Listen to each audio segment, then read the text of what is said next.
In fasting science, it's not just glycogen depletion or fat burning that drives benefits. The precise balance between insulin and glucagon, known as the body's hormonal balance, is a silent guardian orchestrating these effects. Let's delve into this molecular dance step by step.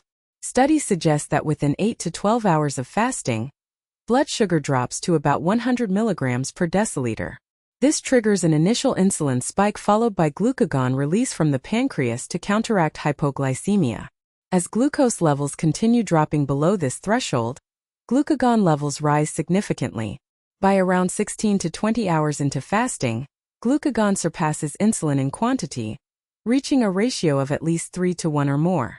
This triggers autophagy, your body's cellular recycling program that repairs and regenerates tissues. Research shows that this process reaches its peak efficacy between 24 to 48 hours after starting the fast. Once glucagon levels hit this threshold, growth hormone also surges, further aiding in muscle protein synthesis and fat burning. By 20 to 24 hours into fasting, these hormonal dynamics create an optimal environment for cellular repair and regeneration. Understanding the body's hormonal balance is key to grasping why fasting works so effectively.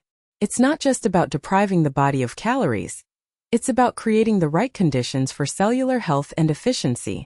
People who fast find their cells undergo profound transformations, becoming better at using available energy sources like glucose, fat-based fuel, and stored fat. In my next video, we'll explore how different fasting strategies can further enhance these hormonal dynamics, providing even more powerful benefits. Stay tuned for more insights into this fascinating science of metabolism.